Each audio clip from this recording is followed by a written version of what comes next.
welcome to our December luncheon. We are looking forward to a conversation on values and political leadership. As you know, Lorentzsen Center aims at facilitating dialogue at the nexus of faith and work. We're interested in asking the question, what might our faith traditions have to say about our everyday work, effective leadership, core values, and ethical behavior? And as you know, we are named for Norm Lorentzsen, who incidentally just celebrated his 99th birthday this week. What a blessing. As we get started this morning, allow me to thank you for coming, especially in this busy Christmas and holiday season. And just to point out, our January luncheon will be downtown at the Radisson, so don't come here January 15th. And we'll be at the Radisson with Mark and Sue Knudsen of Gopher Events. That's the guys who put up the Fargo Marathons. And Paul Finstead, president of the YMCA of Cast Clay. So we look forward to seeing you January 15th at the Radisson, not Barry Auditorium. Now back to our day. Please join me in welcoming Dean Brewer as she brews up an invocation for us this morning.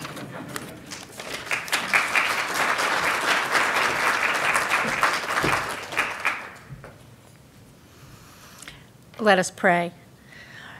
Dear Lord, accept our thanks for this opportunity to convene today to share a wonderful meal and to continue our discussions on the role that faith plays in our work. This is a complex topic that requires constant reflection and attention so that we understand the ramifications of our actions. Guide and direct us today so that our conversation is full of wisdom, productivity, and respect for one another. Open our minds to the many ways that faith informs our work, especially today as we explore values in political leadership, thanks to the guidance of our speaker, alumnus and Congressman Kevin Cramer.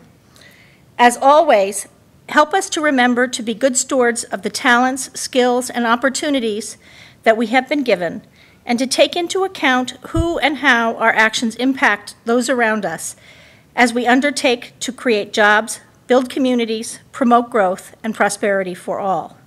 Amen. My good friend John Pierce is going to introduce our speaker today. What can I say about John? John has an encyclopedic knowledge about people. He promises me the introduction will be short. I'm not holding my breath.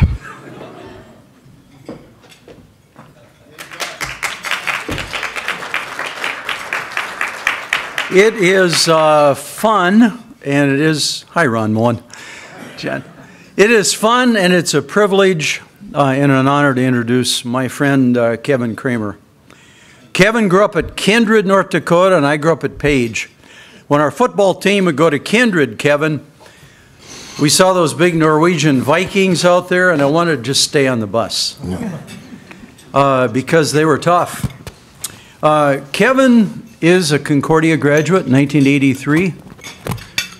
And I just asked former President Dovery if he could corroborate this. I believe I'm right, Kevin, that you and Koya Chesdal, class of 1934, Knudsen, are the only two cobbers out of 30,000 who have served in the U.S. Congress. Wow. So that's quite an honor for Concordia to have you, Kevin, as an alumnus. Kevin set the mold, the pattern, for three of his siblings. He's the oldest of 5 children, siblings, and 4 of them, starting with Kevin, are Concordia graduates. One of his brothers, Randy, who lives in Fargo, has a son, Scott, who plays on our football team and is a sophomore at Concordia. Chris's, and I'd like to introduce, if I may, Chris Cramer. Chris and Abel, will you please stand? This is Chris and Abel Cramer. And Chris, in addition to being Kevin's wife for many, many years, they have 4 adult children, Ian, Isaac, Rachel, and Annie. And when I tell someone about Kevin, in fact, I told Harold Hamm the largest independent oil and gas producer in the United States, about Kevin. And I said, everything else that you know about him, this is the most important thing I'm going to tell you.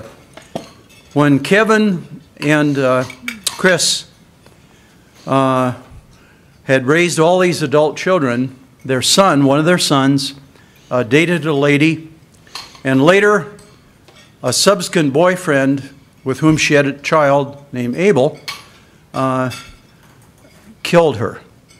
So now you've got this little boy, and whose child is he going to be? So Kevin and Chris adopt Abel, and he's been your son for 5 years. It's true. That's all you need to know about Kevin Cramer. And Abel's here today. Mm-hmm. And Kevin and I have worked on some national tax legislation. The IRS said that there's $6.3 trillion in qualified retirement plan assets. And if the plan that Kevin has worked so hard on with me and some of the rest of us works, people will be able to transfer those assets to charity with no income tax. He has taken 5 flights as co-chair of the Rough Rider honor flights, 5 flights of World War II veterans to Washington, D.C. Kevin led the effort to raise the money for the Ronald Reagan Republican headquarters in North Dakota. I've compared him to Abraham Lincoln in that he's spent his whole adult life really in North Dakota. He loves North Dakota. He's paid his dues in so many ways, and after losing 3 elections, like Abraham Lincoln did, now Kevin Cramer is our only U.S. Congressman from North Dakota. Christian, a moral guy, and a dear friend. Welcome home, Kevin. Thanks, John. Wow. Thank you, John. I'm not often compared to Abraham Lincoln. That was nice. He's my hero. I could have talked about him today, actually. And I will a little bit. Since you brought that up first, let me bring it up first. The other distinction about Abraham Lincoln, and the thing that I appreciate as much as anything about President Lincoln, besides being the first Republican president, is that he had office hours. That's what I love about it. He had office hours, you guys, in the White House 2 days a week. 2 days a week. Open office. Can you imagine that today? And there was this great episode once where one of his generals came to see him and was very disgusted by the fact that there were all these people waiting in the rooms of the White House, waiting for their time with the president, and this general had to wait. And when he got in to see the president, he suggested that perhaps the president ought to do what good generals do, and that is screen their visitors and only let appropriate people in. The president wasn't amused. And he referred to these open office hours as his public, what do you call them? His public baths. He was energized by that.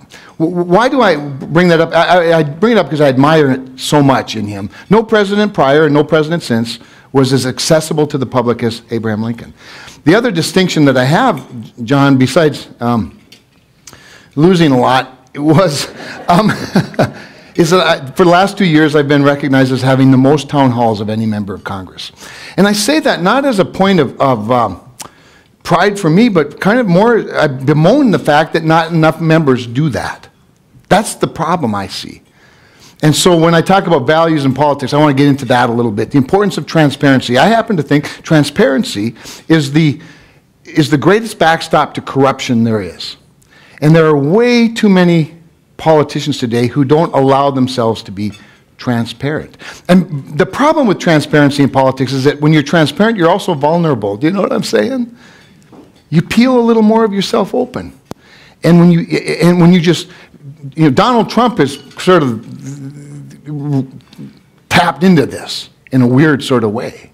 He's demonstrated that when you are transparent, people will forgive you more often of your foibles because they sort of trust what comes out of your mouth. Now, I try not to be as flamboyant as Donald Trump, but I do try to be transparent, and because I just, And I wasn't always that way, by the way. I wasn't always that way. I used to be quite guarded, in fact, and pride, is as I say, a human condition, but it's a male epidemic. And sometimes we guard it a little too closely. So that's my other Lincoln-esque sort of, I think, quality. It's not so much a quality as just a discipline.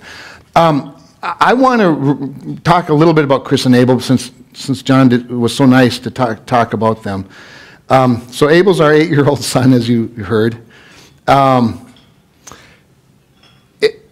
We get a lot of this, John. A lot of people look at the two of us in our mid to upper 50s, bumping on 60. Chris looks great, doesn't she, for having an 8-year-old son? And people are sort of they're appreciative, and that's nice. But you have to know that this is the greatest joy of our lives. We haven't sacrificed a thing. We get to have Abel. It's like winning the lottery, It's like winning the lottery. Just to have him here with us today is such a great blessing. But here's the other thing I want to tell you about Chris. John's gotten to know Chris really well because she's my scheduler. She's my scheduler.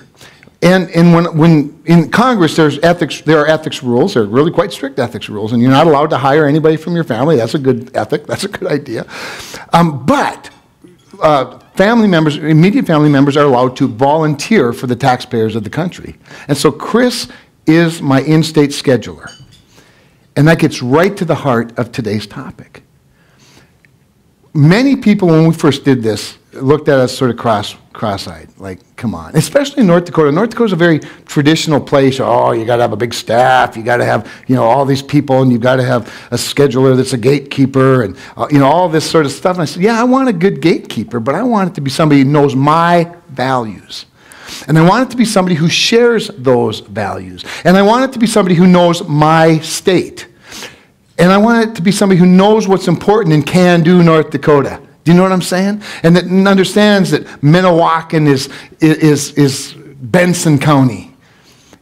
And that Kindred, they now allow English in the post office, But a few people still know some Norwegian words. They let the Catholics build a church on the edge of town after I left. I don't know if you know that. But anyway, otherwise they had to worship with the Methodists. And it was very funny. But she knows those values. And so consequently, she knows what's important.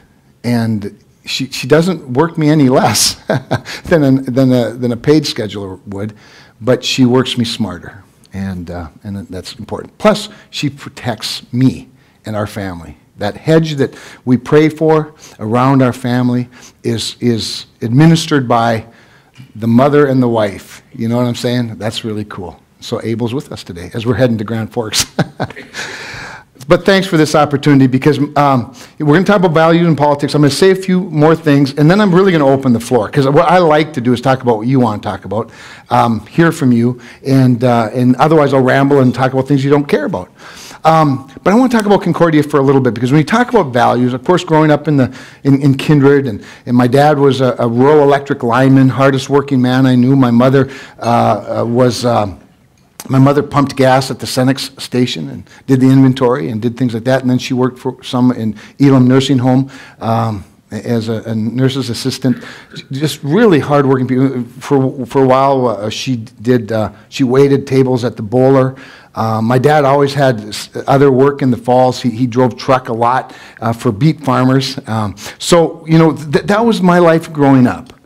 And because everybody in Kindred spoke Norwegian, Concordia was like the only college or university I really knew anything about. The Bison weren't really that, they weren't number one in the world then. And so Concordia was where it's at. And so when I went to confirmation, and in those days, confirmation was 3 years. I don't know what it is today. 3 years, 7th, 8th, and 9th grade. I mean, we were all in high school by the time we were confirmed. Art Larson, a graduate of Concordia College, was my pastor. And so Concordia was the place to go. And maybe I'll start with Art. Art was a remarkable guy, great preacher. Dr. Dover, you might have taught him how to speak, because he always had 3 perfect points. Good, a good introduction, a great conclusion. Always referenced all 3 scripture, passages for the Sunday. Remember those days? Do pastors do that anymore? Anyway, and I remember this value. And I'm going to reference it a lot, but I'll never forget this. It was my 12th birthday. My 12th birthday. And I was sitting in church, because it was a Sunday, obviously, January 21st. And he was announcing, and in those days prior to HIPAA, you could announce from the pulpit and ask for prayers for sick people. I don't think we can do that much anymore. And so he was going through the list of people who were hospitalized, had been hospitalized, were still hospitalized, how they were doing in the nursing home, and he was going through that whole list. And so came home, and we're grateful for their healing. And then he said, and Mrs. Joe Gubrud went home yesterday. And Mrs. Joe Gubrud, was my first grade Sunday school teacher. She went home. That's how he announced her death. And I thought, yes, an eternal perspective. I was 12, you guys. It never left me, obviously. And so when I talk about values, whether it's in politics or in anything else, it starts with this. It starts with an eternal perspective. Everything is different when you have an eternal perspective. When Chris and I, one of our first pastors was Jim Bjerge when we attended First Lutheran Church here. And I'll never forget a sermon he gave once where he said, you keep one eye on heaven. Keep one eye on heaven. Keep one eye. How differently you live this life when you keep one eye in heaven. So oftentimes, and I've said this to reporters when they come after me, I've said this, to just the other night to a group where I was speaking to. It was actually a town hall. There was a town hall, Coffee with Cramer in Mandan last Tuesday. And somebody was challenging me on something. And she said, are you afraid yet? It was a libertarian. And she said, are you afraid yet? Because she thought she was going to really get the congressman, I said, I don't get afraid. I said, I'm going to heaven, and nothing you're going to do to me tonight is going to change that. So what's on your mind? And that always throws them off. Like, what does he mean? What is he talking about? But it's a value. It's a value that I carry with me. Okay. So Concordia, I get to Concordia, and I'm an average student. I mean, really, you guys, I am evidence that anybody can do this, really. And frankly, John, the fact that there were only 2 of us that were willing to tells you that there are a lot more successful graduates of Concordia, and that's okay. But John's heard me tell this story. I think, Dr. Dover, you've heard me tell the story about, I was pre-seminary, and I know, you scratch your head and go, what in the world? But so I wanted to take Latin because I knew I had to take Greek. But I'd never taken anything, and evidently not even English very well. And so I take Latin my freshman year, and Stan Iverson was my teacher. And you guys, I felt like I was drowning. Jim, I felt like I was drowning. And finally, I just had to go to him and admit, I'm dumb. I have no clue what you people are talking about. None of this makes a lick of sense to me, and I'm going to flunk. I've got to drop this class because it was like tomorrow, was the deadline. And in his very pastoral, not professorial, pastoral way, Hiram, you know what I'm saying? He said, I'll make a deal with you. First, he said, how did you learn English? He wanted to know how I learned to construct sentences and all of this. And he said, okay, you learned the exceptions first, right? I said, that's evidently. And he said, I'll give you 2 more weeks, but hang in there with me. You hang in there with me, and I'll give you the grace of that extra time if you still need to. And I thought, wow, this is a gift. And I got an A. And then I got an A in Greek. And then I joined a classical languages honor society that I was invited into. All because one guy, one pastoral professor was willing to give me that grace. That's a value, you guys, that I try to remember and carry with me. I could tell you a whole bunch of those. Let me tell you my favorite one, though. So Paul was the president at the time, but Joe was still hanging around, right? So Dr. Knudsen was still hanging around. And I was in the corn crib. Is that what was that? Is that what it was called? Yeah, in the Knudsen Center. I was a freshman, and Art Larson had just left Kindred Lutheran Church to go somewhere else, and had this vacancy. And we had the great honor of Joe Knudsen being our interim preacher out of Kindred Lutheran. But they asked the pre-seminary student, the recent graduate of KHS, to be the confirmation teacher. So we were kind of a team, you know, and I didn't know how special it was at the moment, frankly. But I remember bumping into him one evening at the corn crib, and I said, Joe, what do you think of the new green Lutheran Book of Worship? Y'all remember the Lutheran Book of Worship? You know, the old ALC Red Book was fine by me, but anyway, there was this new, you know, contemporary one, right? He said, don't like it. I said, don't like it, Joe, really? What's wrong with you? He said, denies the virgin birth. And I'm like, wow, this is heavy. I just wanted to know how he thought, you know, the hymns were. You know, this is going to be heavy. I said, what do you mean it denies the virgin birth? He said, well, they got this alternate Apostles' Creed that says she was conceived by the power of the Holy Spirit as opposed to the Holy Spirit, and that's a loophole. And you know what, you guys? He wasn't that far off, as we've seen the evolution of doctrine and acceptance of certain things. And anyway, why do I hold that? I hold that up because he taught me that it's okay to challenge some things. There are some things that are ripe for challenge, and it's okay to have this sort of discourse that's honest, shall we say. Honest, intellectually and academically. And boy, was I floored. Anyway, and then of course there's just I won't go down the list. There's too many. I was going to talk about Art Grimstead. But anyway, I won't go through all that because we want to get to politics, I guess. Let me get to just some heroes of mine from literature, from history, besides Abraham Lincoln. And then we'll open it up, and I'll try to answer questions of particular issues. You guys, when it comes to values in politics, every politician has them. They all have them. We all have some values. We all draw our positions from some value system, right? And you'd be surprised at how many share values, even political opponents, seemingly political opponents. I grieve that we don't see it very well as a nation, that we don't get to see the camaraderie, that we don't get to see the friendships, that we don't get to see the expressions that I get to see when I'm up there, up close. Not just with my fellow red-meeting, right-wing, capitalist, you know, people haters, but my social justice, you know, progressive caucus friends as well. So I want to talk a little bit about that too. But there are a couple of people. I've read 3 books just this fall. I'm on a 4th one. But there are 3 that I wanted to really attack. And it's interesting. The one, it sat around for a long time before I finally picked it up. And that was Eric Metaxas' biography of Dietrich Bonhoeffer. Now, we as Lutherans, those of us we all know Dietrich Bonhoeffer. We've known the basic story forever. My pastors growing up always talked about Bonhoeffer. John Flaw, who eventually followed Art Larson at Kindred Lutheran, was a Bonhoeffer nut. But this is a 600-page biography, you know, so, you know, it's not like picking up a Hiram Jockey book. This is heavy duty, you know. And so I read that this fall. I couldn't put it down. I have a lot of airplane time.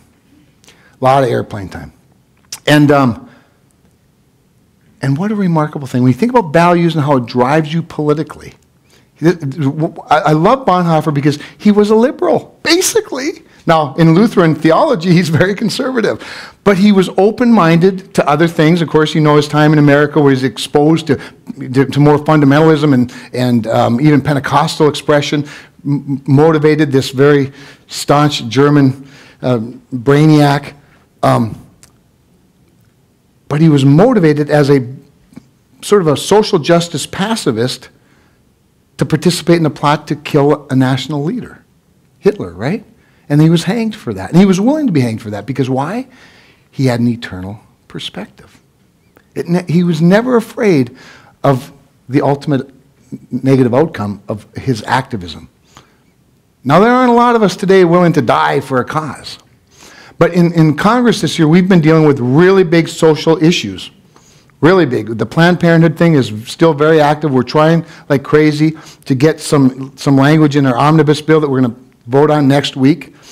Some conscience clause, not aimed right at Planned Parenthood, but aimed at the movement that has allowed hospitals and others to discriminate against pro-life medical providers. So we're trying to have a Abortion and Non-Discrimination Act part of that omnibus. It's Paul Ryan's #1 priority in the omnibus. And I don't know whether you're pro-life or pro-choice or radical left. It doesn't matter to me. But when I read Bonhoeffer specifically with this issue in mind, and then as soon as I laid that down, I picked up Amazing Grace, Eric Metaxas' other fantastic sort of biography of William Wilberforce. William Wilberforce, member of Parliament over 200 years ago, was the only person that thought that in all of England, in all of English Parliament, that thought that the slave trade should be abolished when he started the fight. It took him 26 years to abolish this trade, and he used every parliamentary trick you could use. And why do I say parliamentary trick? Because I want us to think, when we think about values, think about ends and means, right? Ends and means. It's sly, maybe as clever as serpents, right?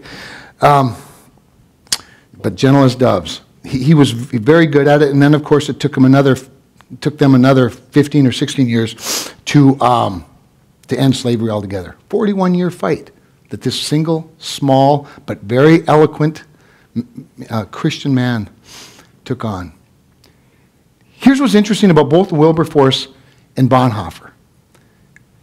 They were both aristocrats. They didn't need this. They didn't need any of this. They were wealthy men. They were gifted men. They could have done anything. But at a time, in Bonhoeffer's case, when the church itself, and I want to get to the church a little bit, the church itself was acquiescing to the culture of the time and the politics of the time, it was the church he was most frustrated with. And that's where, of course, the whole movement went. In the case of Wilberforce, it was his conversion to Christ that led him to this social justice position. Isn't that neat? And then he went down, this very interesting political path. And I won't go into all the details of that. You probably know them. But I would commend the book to you, Amazing Grace. And if not, watch the movie. But the book is better. And then you come up to more contemporary times in the United States, and you have Martin Luther King Jr., Rosa Parks. We just had, she just had the big anniversary. We just dedicated a statue to her in Statuary Hall in the United States Capitol last year.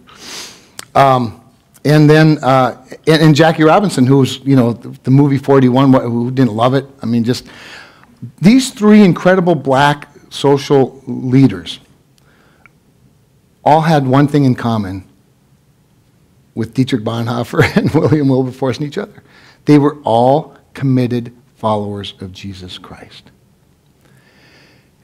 And here, and I just think that, again, everybody has values, but it's amazing to see the big things that have been done in the world have been done by Christians because they were Christian, not just by happenstance, but because they were motivated by something. Now, here in my world today, and when I say my world, when I say that, I'm talking about my little world, my conservative, Republican, evangelical, sort of constituency world, political world. There's this tendency for us to not to want to bring politics into the church. Again, maybe that's the way I put it. And we often fight, and I think appropriately, there's a great concern about what politics has done to the church. And the churches, in some cases, the church is becoming either very political, or in other cases, the church is thinking that's none of our business. And I'm not advocating an answer on that except to say this. When I'm asked to come to talk to churches and to groups, and a couple of weeks ago I was in West Fargo, John, you were there at the One Nation Under God luncheon I spoke at. I've come sort of full circle. I used to be sort of angry about the fact that the church sort of abdicated the responsibility to keep God in the classroom and God in, in our pledge and all of these things. I used to be sort of angry about that. Except the more I watched it, the more I realized that, but every time the church takes its eye off of the Great Commission, it takes its eye off the Great Commission. And I think of Wilberforce, who, in his struggle and in his lack of gaining a lot of support in the early years for the anti-slave trade movement, said he came to the realization that he had a country that was way worse, by the way, lest anybody be sucked into pessimism, way worse than the United States is today. The debauchery of the culture in England 200 years ago, it was way worse than anything we can imagine based on the history I've read. And he came to the realization that politicians are a reflection of the people they represent. When I sit in the people's house, you guys, I love the House of Representatives. That's why I like town halls. I think when the founders created the people's house, they wanted us to be up for re-election every 2 years. They wanted politics to be the first thing members thought of when they woke up in the morning, because that's what gives power to people instead of politicians. They want to be able to fire all of us on one day. But when I sit in the people's house, and whether it's a debate, and I had a doozy of one this week, a couple of them that I was able to participate in, one that I led, you see the perfect reflection of America. Not of 435 egomaniacs, but of the 700,000 that each of them represent. That's what we are. And we're different, one from the other. But Wilberforce realized that if he was going to change, if he was going to abolish the slave trade, he first had to convince the people of England.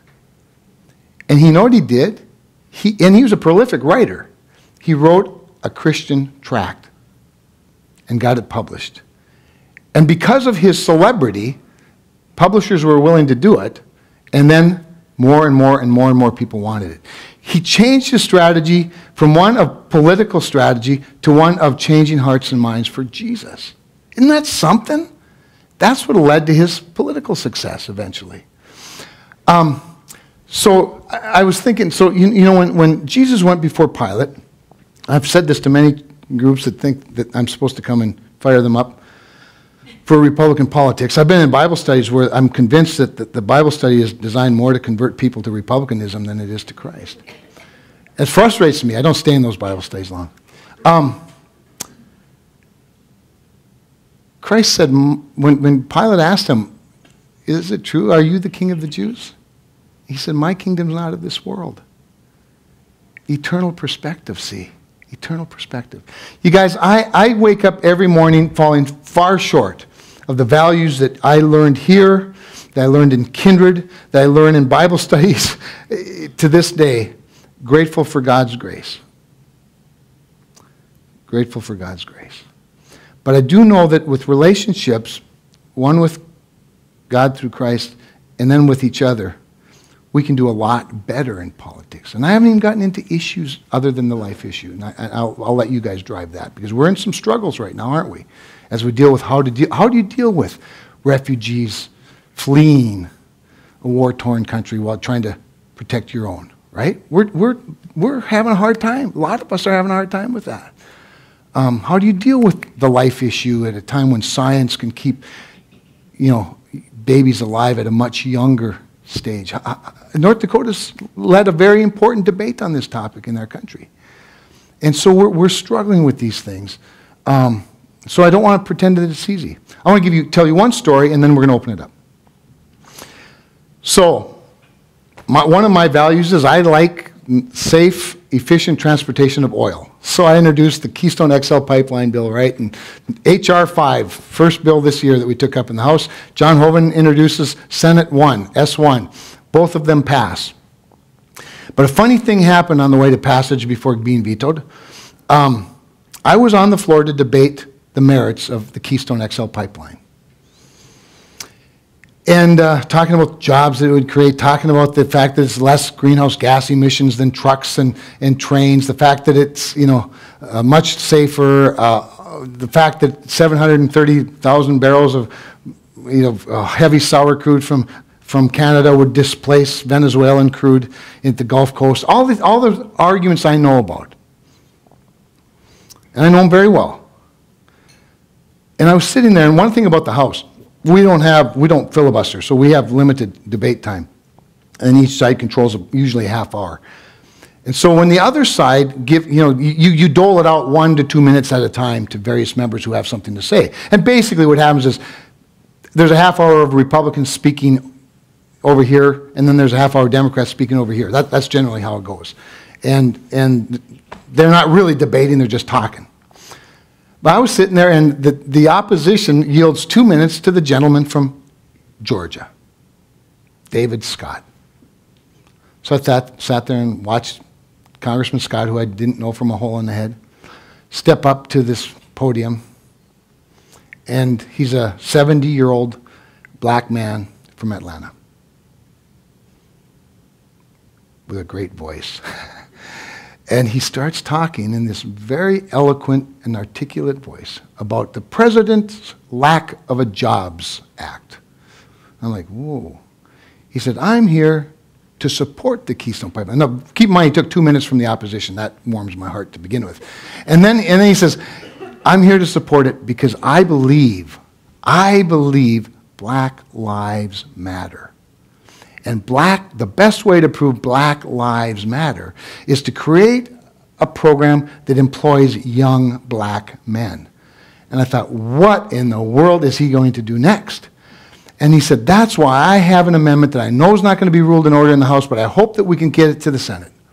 Because he said, and then he starts citing statistics. 1.1 million black men between the age of 18 and 29 are in prison. And they have children being raised by single moms. And it's costing taxpayers and society, And he went through all the social and economic issues surrounding this. He said, I'm not asking for money or a new program. I'm just asking for an emphasis to be placed on the opportunity to demonstrate that young black lives matter by using existing apprenticeship programs and working with the unions and the companies to encourage the hiring of young black men. And he sat down. And I'm sitting there going, I don't like affirmative action. I don't think that's productive. I'm a capitalist. This is nuts. So by the time he was done, I couldn't wait to go over and meet him. And I went to his office, and he started just sharing all this stuff and how great this would be politically and how the president could never veto. And I said, David, stop. I'm on board. I don't even care about the politics anymore. I want to prove to people that a rising tide can lift all boats. I want to prove it. Let's set out to prove it. And so now it's his and my amendment to every energy bill that we put on the floor. And you know what he said to me the other day? He never gets discouraged. The guy's incredible. He never gets discouraged. The president, as you know, ruled against the Keystone XL pipeline once and for all as far as the presidential permit. And he said to me, Kevin, remember what David said. King David said, keep your eye on the Lord. I'm going to keep my eye on the Lord. I'm going to keep my eye on the Lord. And I said, oh man, if you can think about oil pipelines in that context, I'll follow you out to the moon, man. You know. And he's just a delightful friend. You guys, I could ramble. I'm not going to. We have a little time left. Let's open the floor, and you guys ask me about any crazy thing you want me to try and answer. How's that, Faith? Is that okay? Oh, you're gonna take some microphone. Okay. I didn't even lose my voice yet.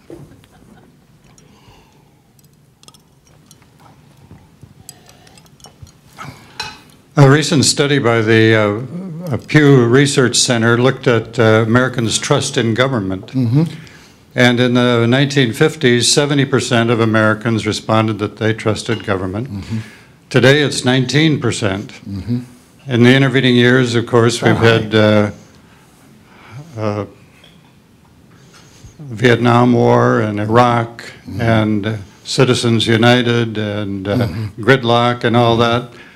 Can you give us any hope that we can get more trust in government? Okay, great question and a perfect question for this forum. Yes, and I'll give you some. And I think there's recent evidence frankly, I'm surprised it was 19%. A couple of interesting phenomena that I've noticed. One, nobody likes Congress, but everyone likes their congressman. Thank God for me. But so the institution of government basically has lost confidence. The American people have lost confidence in it. I think that's for a number of reasons. Some, we've earned it. I mean, you running up a $19 trillion debt, fighting wars without, with obviously inadequate evidence. Lots of issues. But I would also add to that we have a couple of things. That we have a bit of a communication problem. We don't have the William Wilberforces anymore. We don't have the Abraham Lincolns. We don't even have the Newt Gingriches, if you want to go fairly recently, or Tip O'Neill, people that are constantly in the public arena explaining their liberal solutions or their conservative solutions and then sitting down and working on it. I would say, this might sound partisan, but I'm going to just say what I believe. In recent years, one of our biggest problems is our commander-in-chief. Barack Obama barely knows anybody on Capitol Hill. And I have many Democratic friends. My friend David Scott's a good example. Member of the Congressional Black Caucus. I work very closely with your congressman here, Colin Peterson, Rick Nolan, dear friend of mine from Duluth. Many members say his lack of personal relationships has really made life difficult. But remember that he started it this way. Remember our founders created these three co-equal branches of government for a reason. They sort of baked gridlock in. They wanted it to be difficult to do big things. They wanted power distributed, not concentrated. When this president had 2 years of everything, including 60 senators for a short time, you might recall, we got Obamacare, Dodd-Frank. He attempted, he got it in the House, cap and trade. And when you pass the big things without a single vote from the other party, you're sort of setting a bad standard for how things are going to be going forward. And we've never quite, as a government, been able to get over that. I can also tell you that just as treatment toward members of Congress, and I'm not just talking about ours, I'm talking about many of his own, is really unusual. I won't go into all the private stories or personal stories, but I think that's one problem. I think the other problem then is that the result of that was the Tea Party movement and a very hard line, a lot of new people getting into politics, never been in it before, never worked in a legislative body where deal-making wasn't a swear word. Deal-making is what the founders designed the legislative process for. And the statesmen, the House of Lords, or as I like to call it, the ceremonial side of the Capitol, the Senate, would look out for the big picture of the country. The People's House would look out for each of their constituents, and together we would compromise and find common ground. That got lost a little bit in that movement. And I can tell you issue after issue after issue where 40 or 50 of my colleagues on the Republican side have held up a lot of things. I can tell you the same on the Democratic side where charitable IRA rollovers, for example, and other tax reforms, we had a deal made. Harry Reid and John Boehner and Republicans and Democrats, House and Senate, had deals made only to have veto threats, and then the whole thing would blow up. That's been a problem the last several years. And I also think that John Boehner, as much as I love him and care about him and appreciate his leadership, wasn't a good communicator. I premise it with all that to give you this hope. I think you've already seen a change. You guys, yesterday we passed a 5-year, fully funded highway bill in honor of Marshall Moore. Well, we've passed it. Marshall just happens to be sitting here. When I was on Ed Schaefer's cabinet, I was the tourism director and then economic development director, and whenever the governor wouldn't give me what I wanted, I always said, fine, I'm going over your head, I'm going to go talk to Marshall. Because he was a highway commissioner, he had all the money. Anyway, and the power that goes with it. But, so we did that with 360 votes yesterday. That's kind of remarkable. The president signed it today. The Senate passed it last night, and the president signed it today. A day earlier, with another 360 votes, we passed the first reauthorization of elementary and secondary education since 2002. Expired in 2007. No Child Left Behind expired in 2007. We passed that with overwhelming bipartisan majorities the day before yesterday. We passed a major energy infrastructure bill this week. We passed a veto-proof bill about 3 weeks ago after the president threatened to veto. Why do I tell you all that? That's hopefulness. That's a combination of things. I won't go into all the theories that I have behind it. Some of them are political. Others I think are just people reading what you're suggesting. But we're not going to get to where we used to be, and the reason we're not is because there's an entire industry out there that is built around division. It drives it. We've got, in my case, in the case of the House, I'm so blessed to represent the whole state.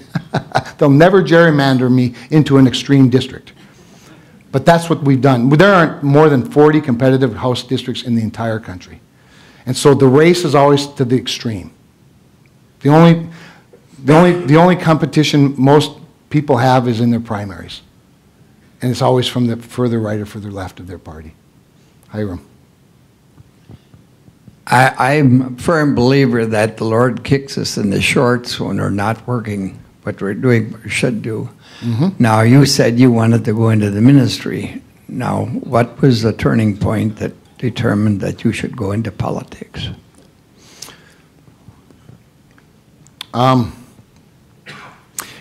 Okay, this is the truth, and this is the truth.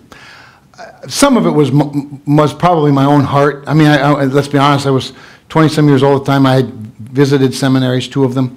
I had taken my Greek, as you know. But I will tell you that I was way more conservative than the Lutheran Church was in 1983. And I'm far more conservative than it is today. Not that I've gotten more conservative, by the way. In fact, I'm probably less conservative than I was back then, politically speaking.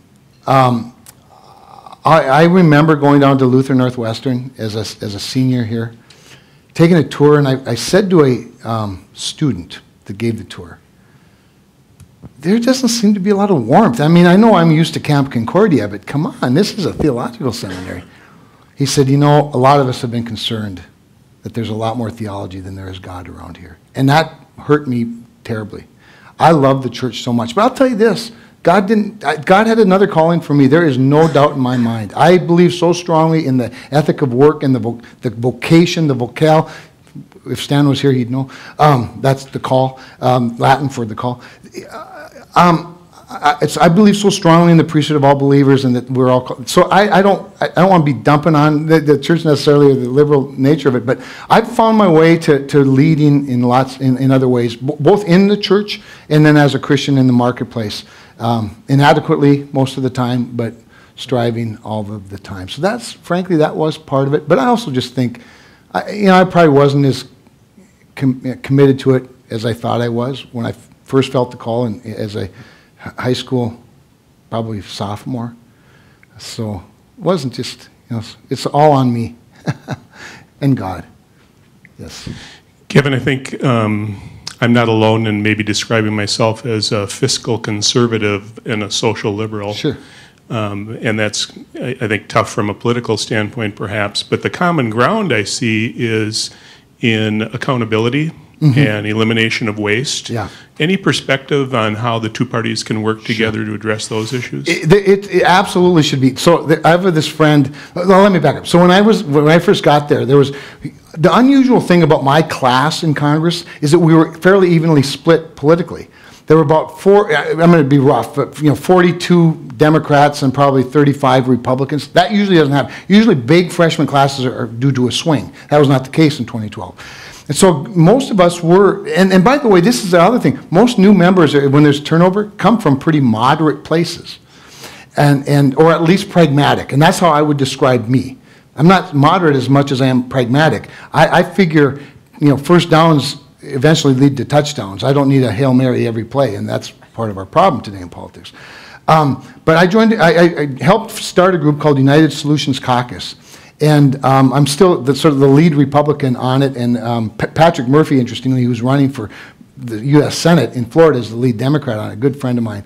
And we focused solely on the issues you're talking about, fiscal issues, and a lot of them on government waste. And we've been able to have some impact. Just as a little example, Ann Kirkpatrick, who's from Annie Custer, I'm sorry, from New England, one of the New England states, she's from Maryland, I believe, is her and I have a bill to eliminate, if you can, it sounds silly, but eliminate vacated, basically, bank accounts. The federal government has bank accounts all over the country that haven't been active for many, many years, but they still pay the fees and stuff. Just a little thing. Who could be against stuff like that? But you'd be surprised at how difficult some things are to get done, depending on who gets the credit. Do you know what I'm saying? So I'll give you a good example of where we've worked around some of that. It takes a big person to do this, by the way. So Peter Welch is a Democrat on the Energy and Commerce Committee that I'm on. He's on the Communications and Technology Committee. He had this great idea. He sort of knew that I was interested in opening up relationship with Cuba. Not a popular thing to do in my conference. Not that Republicans necessarily hate it, but we have a lot of Cuban members. And anyway, and they don't like it. But he had an idea that we should start, and he always knew I was for incremental change, because I get back to that pragmatism. I poked my head out of the hole when the president said he wanted to normalize relations with Cuba. I said, I don't know, it doesn't sound like the dumbest idea I've ever heard. And for that, I became the Republican leader on Cuban issues. And so I get dragged down to the National Press Club and start this big ag coalition. I'm like, well, what am I doing here? Anyway, Peter, recognizing this, came to me, realizing I'm a majority member, and said, what do you think about you and me dropping a bill, you be the lead on it, that would open up just the telecommunications investment in Cuba? I said, I love that idea. You know, I'm an old telecom regulator. I'm on that committee. He's on that committee. And if in fact we believe, and I do, that trade is a way to change people's hearts, expose them to liberty, what better way than communication? Rather than dropping flyers out of airplanes, you know, we can have the internet. Let's do that. Marco Rubio actually stood up and said, you know, I could support something like that. Now, this is a guy who's been adamantly opposed to any normalization with Cuba. And the next thing you know, the president did it by executive order. So there's more of it goes on than you might think, and I think you'll see more of it now, without getting a lot into the president's personality. But a lot of it has to do with credit, getting back to that point. But Peter had the wisdom of saying, I'll let Kevin put his name on it. It's got a better chance if a Republican does it. That's hard for a lot of people to do. You guys, I know senators that elbow their way to the front of parades all the time, but that doesn't get anything done. You know what I'm saying? Anything else? You guys, you know, as you can tell, I can go a while. This is just a curiosity question. When you watch television, many times a person is speaking and nobody's there. How many, on the floor? How many times when somebody has something to say is the whole house there listening, and how many times are they speaking to four empty walls? Yeah, that's a great question. It's a very curious thing. So when there's debate going on a pretty big issue, there may be a number of people, but here's part of the problem. So just to give you a sense of how it works, what we call regular order, and that's what we're trying to get back to, and what Paul Ryan has been committed to, and he's done a great job of getting us there in a very short time. And next year you're going to see it in a big way when we take up 12 different appropriations bills, all debated in the open forum of the floor of the House of Representatives, with hundreds of amendments. And it's that amendment debate where you see an empty chamber much of the time, because members come in and out. Just on this infrastructure bill, energy infrastructure bill we passed yesterday, there were, I think, 130 amendments debated on the floor. There were like 103 amendments on the farm bill that we debate on the floor. Appropriations bills, we debate a lot of amendments on the floor. What happens is you have 10 minutes of debate for each amendment, and the members come in, they do their debate, and then they have to run to their other meeting. And so consequently, there aren't a lot of people listening. What's happening is the debate time on the floor is largely for the C-SPAN audience and for leadership and to establish a record. So it's sort of like a courtroom. You want a record. And so the debate does a lot of that. But in terms of people sitting there and listening, not necessarily not necessarily a lot of influence. But one of the things we were told very early when I was freshman, Chris and I were probably our first time on the floor, and the leadership was telling us, don't underestimate your ability to influence on the floor. It will look many times like you're having none.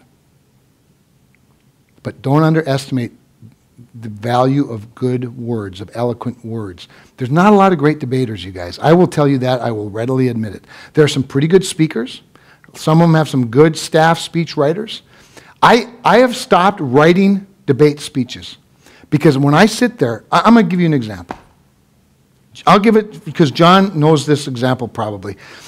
I went to the floor and asked for 1 minute of time to debate on the charitable IRA rollover, okay? Making that extender permanent. I did it for lots of other ones too, 179 expansion. And Paul Ryan was leading that debate because he's the Ways and Means chairman at the time, and he ended up giving me 2 or 3 minutes after I asked for one because there weren't a lot of people interested in the topic. And so I had my speech ready. But I sat there and listened to at least 3 Democrats talk about how this is a handout to the rich. Now, this is a values discussion, you guys. This is a values discussion. And I had led some debate on SNAP program in the Farm Bill, and I could go into that's a big. I was assaulted almost by Catholics United with 3 video trackers that wanted to pound me into the ground for claiming to be a Christian and willing to put work requirements on food stamps. Speaking of a values discussion, and it sort of spilled over to this debate. And what I said to the trackers and the guy from Catholics United, and this is a little diversion, because he said to me, with all the cameras on, he said, "You're a Christian, aren't you?" I said, "I am." He said, "Well, then how can you be for requiring people to work to receive food stamps, to receive food?" He wanted to trap me into a biblical trap of some sort. He said, "Isn't it true that the gospel of Jesus Christ is all about feeding the hungry people?" I said, "As a matter of fact, it's not." So I said, "I hope all 3 of your cameras are going now because I want to be very clear about this. The purpose of the gospel of Jesus Christ is to save sinners. That's the fundamentals. That's the fundamentals." "Well, okay," he said, "okay, yes, but then, didn't he say in the Sermon on the Mount, feed the hungry and clothe them?" I said, "He did." And this is the speech I gave on the floor after I was listening to all these people talking about how this was, all these democratic, well-intentioned, and I always tell them that. This is the other problem. We fight instead of understand each other. I said, I understand your intention as Catholics United, or in the case of the Democratic members on the floor. But I said, you know that 96% of all hunger relief dollars in this country come from the government? Now you stand there as a church organization and condemn me for suggesting that somebody ought to have the dignity of a job if they're capable and able to earn the benefits of food. But 96% means not that the government isn't generous enough. It means that the church has shirked its responsibility to the call of Jesus at the Sermon on the Mount. And so when I was there and then listening to these Democrats talking on the floor, I was getting a little worked up. So I stood up and I said, it just rolled off of me too. I just said, you guys, I understand your intentions. They're good intentions. But I said, you've questioned mine. That's what I don't like. I said, you question mine. But mine are yours. It's to feed hungry people, to clothe poor people, to visit sick people and heal them. But the Sermon on the Mount wasn't delivered to the Congress. It was delivered to the congregation. It wasn't given to the Republicans. It was given to the righteous. It wasn't given to the Democrats. It was given to the Democrats. It was given to the disciples. And so I said, let's encourage it by encouraging charity. Because why? Charity replaces government with compassion as well as the needs of the family. And so anyway, to get to your point, no, there aren't always a lot of people, but I will tell you, you'd be shocked. Just the other night I had to debate with I carried an amendment. I carried a couple of amendments, but there was one debate particularly on, what was it? Hank Johnson got up on it. What in the world was it on? It had to have been on the highway bill. And, it was on the highway bill. I had an amendment on the, or I went down to speak to some amendment, and Hank Johnson, he's from Georgia, another member of the Congressional Black Caucus from Georgia. You might remember Hank. He was the member who a few years ago embarrassed himself in his conference tremendously when he suggested in a hearing that the overpopulation on one side of Guam was going to cause the island to capsize. Remember that? He's still in Congress. He is a reflection of the people he represents. And he said, oh, I know what it was. It wasn't either a highway bill. It was on the Clean Power Plan. It was on the resolution of disapproval.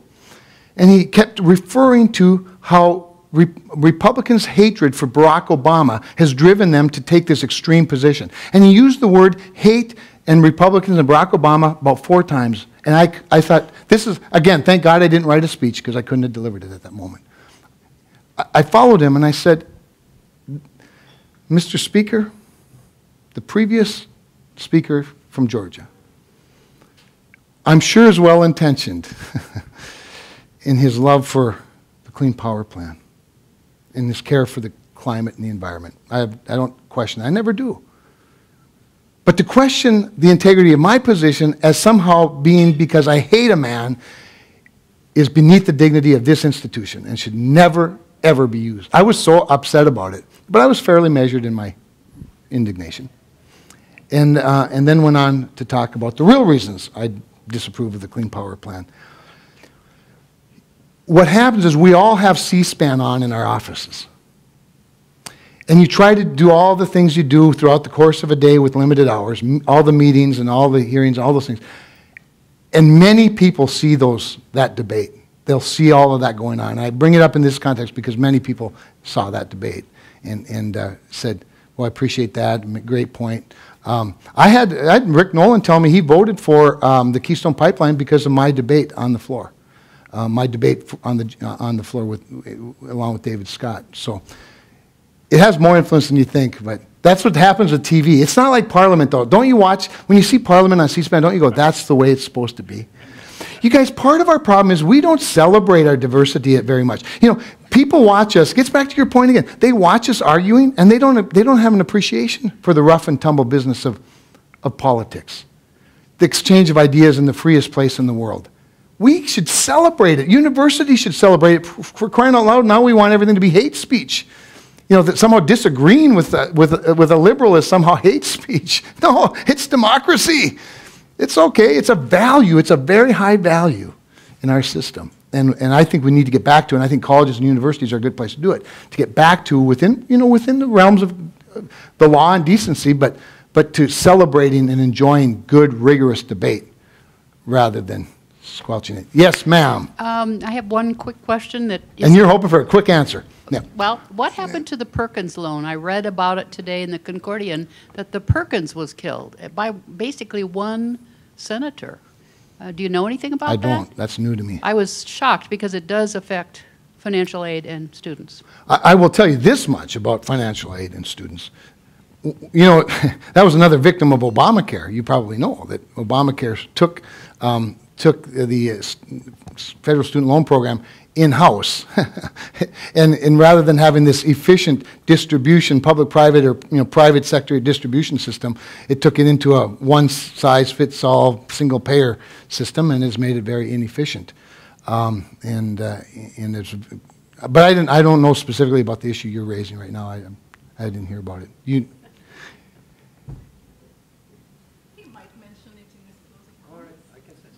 Okay. Listen, you guys, as you can tell, I can go on a long time, but we're going to wrap up now. But here's what I want. Let me wrap up with this. To get back to my fundamental point of town halls, I do 2 hours of talk radio a week where I don't screen any calls. People are always, they're always sort of struck by the fact I don't screen calls. I do a lot of national radio as a result of it. I do it not because, I do it just because I like it. First of all, I do it because I want to be true to the people's house. I do it because, you know, there aren't that many of us that represent an entire state. I have 434 colleagues who don't get to represent North Dakota. It takes 36 Texans to do my job, you know, 53 Californians. But consequently, I'm always, as a member, people view me as one, and there are 2 senators. Each of those senators has 3 times the staff and the resources I have. Now, my state director, Lisa Gibbons, is here with me, and she came from Can-Do, so you know she's got a good work ethic. Every one of my employees in my 4 state offices and in the Washington office are North Dakotans. It's not a prerequisite, but I do screen it fairly carefully because I don't like to take chances. And I've seen, you know, there are a lot of good people from other places, but I don't take any chances. But my point being that with those resources and still representing an entire state, it's amazing when people come to that realization who aren't used to that. Say, you have a whole state. You have all the same people that senators have. Yeah. You have all the same miles. I say, yeah. How do you do that? I say, well, I stay really well connected to the people I work for. They're all experts in some arena that I'm not an expert in. They're all an extension. All of the stakeholders, I never curse lobbyists. I know that they have a bad name, getting back to, you know, politics. They're the experts in their field, so when the Farm Bureau president or the president of the NDEA or whoever, they're the experts in their field. I listen really carefully. Sometimes I'll call them on my way to the floor on a vote to make sure something didn't change overnight. And that's how I do it. But the other way I do it is, and this gets to the number one value that I learned from working at the University of Mary and being on their board with the Benedictines who value many things. Hospitality is their main value because their view is that Benedict's view was that the most important person in the monastery is the guest, because when you receive a guest, you receive Christ. But the other one is prayer. And so I sign every letter that leaves my office, 42,000 of them last year. Did I mention I have a lot of airplane time? I do that because it's important for me to not just see a weekly report of what people are calling about and writing about, but to touch every one of them, to embed it in me what's on people's hearts and minds. And then I sign every one, and I pray over every one.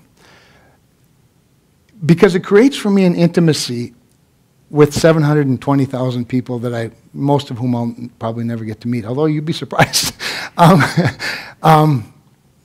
That's special for me, if not for them. And I would encourage you to encourage whatever state or district you live in, to encourage your politicians, your representatives. It's a very high calling, a very important vocation. While it gets beaten down on a lot, and a lot of us do it poorly, and others do it really, really well, almost everybody I know does it sincerely. They do it with a servant's heart. I don't know anybody who can get rich doing it. Well, maybe when they get in the Senate, their wives become lobbyists. But other than that, I don't. It's not. Look at Marco Rubio. I think that's part of what people like about Paul Ryan. Paul Ryan, you guys. Paul Ryan is this guy from Wisconsin. You know what he did yesterday? On MSNBC yesterday morning, I don't know if any of you saw it, but Paul's like a Boy Scout from Wisconsin, right? And he was on MSNBC, and he made this gesture, and he knocked his earpiece out of his ear. And he goes, but except not the microphone, just the earpiece. He said, oh, crap. And he was so appalled. And so when he got to conference yesterday morning, he apologizes for this. He explains all things that I didn't, he said, I said, crap. And he was really apologetic. And Billy Long from Missouri said, Paul, crap's not a curse word. Well, he said, yeah, but in Wisconsin it's vulgar. And he said it jokingly, but not completely. Do you know what I'm saying? Do you know what I'm saying? And anyway, why did I even bring that up? I bring it up because there is a value structure. There is a value right now with a values culture in Washington that's even, I would say, better than a reflection in many respects of our country. Wouldn't you say, Chris? Do you know that when we had conference to determine what we were going to do about the new speaker after John stepped down, and if you've never cared much about politics, and I would encourage you to do a quick Google and see John Boehner's last video that he put out. on his way out the door. That's on YouTube. It's about 90 seconds long. It's called, "Do You Believe in the Power of the Holy Spirit?" Do you believe in the power of the... John Boehner. Paul Ryan, the other night, I would read it to you, but I'd start to cry. Lit the Capitol Christmas tree. But the most touching thing that Paul did for us, first when we had our conference, we always have prayer before our conference. One person prays. And the first person prayed. And then the next person stepped up and prayed. And the next person stepped up and prayed. And we had extended prayer as a Republican conference to ask for God's discernment on how we were going to approach the new speaker. It was spontaneous. It was sincere. It was real. Paul Ryan, if you didn't see his inaugural speech after he was given the gavel, he said, "I appreciate so much how many of you have said that you've been praying for Jana and me and our family. We covet your prayers." But he said, "I want to ask the 434 of you to pray for each other." And then he said, "Republicans, I want you." He looks right at it. We do really sit on the right and the left largely. We're not required to, but we kind of do. Colin sits with me a lot on my side. But anyway, he said, "Republicans, pray for Democrats. And Democrats, I want you to pray for Republicans. And not for conversion." Isn't that great? Not for conversion. When you pray for each other, things happen. Maybe we'll get up to 20% approval rating. Thanks for listening to me. Blessings. Thanks. I hope that was okay.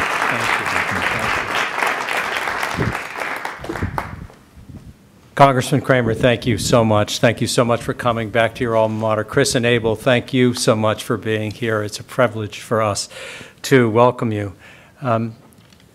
Professor Njeri asked me to close this gathering, and I'm used to being the person who is the cleanup batter, and I'm used to being at the moment when everybody hopes that I'm going to be really short. So I'll seek to be brief.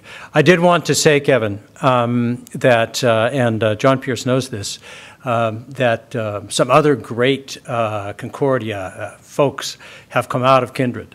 The first person to hold the title of president of Concordia College was Rasmus Bogstad, who was a pastor in Kindred, North Dakota, when he was called here to be a faculty member, as a matter of fact. And he was reluctant to come, but he agreed to come only after he had finished his confirmation class. And he came just about this time in November. He went on to do other things at the college as president, and my wife and I live right across the street from the residence halls that are named in his honor. So there's a great Concordia tradition coming out of Kindred. And I also want to tell you that the story you told about Stan Iverson, who, if people in the audience don't know Stan, he's a retired professor of classics at Concordia College. That story is the most, not just about Stan, but that story of a life transformed. Of a life transformed because someone on the faculty or a coach or someone on the staff saw a student, really saw into their mind and heart, and realized that they had a promise that they themselves perhaps did not imagine yet. That is the story of this college. I told it this morning to a group of prospective students and their parents. And I wanted to say to you a couple of other things. One is that I am not a cradle Lutheran. I came from a Presbyterian town. I was surrounded by Scots, not Norwegians. Although I suspect the values of that town would be pretty close to the values of Kindred. But the thing that has struck me as an adult Lutheran is the great epiphany that the love of God sets us free. That the love of God sets us free to care for the good of those around us, to care for our neighbors. Luther says in Christian Liberty, this is the Christian life. So that message of freedom and its liberation for us to love those around us that you brought today, that is a profoundly Lutheran message, and it resonates here for all of us at Concordia College. And the last thing, my favorite American writer at the moment is a novelist named Marilyn Robinson, who is from Iowa. And many people in the audience will know Robinson's novel Gilead, which won the Pulitzer Prize a number of years ago. If you haven't read it, let me know. I'll buy you a copy. It's terrific. My email is craft@cord.edu, so I'll be happy to do that. But Robinson has a recent essay called Imagination and Community. And what she writes there has really struck me. And it is this. She says, I have come to believe that community consists largely of imaginative love for those whom we do not know or know only slightly. That community is composed of imaginative love for those whom we do not know or know only slightly. And it seems to me that in many ways, that's the work of someone in the People's House. You don't know all those 720,000 people, although I know you work really hard to get to know them.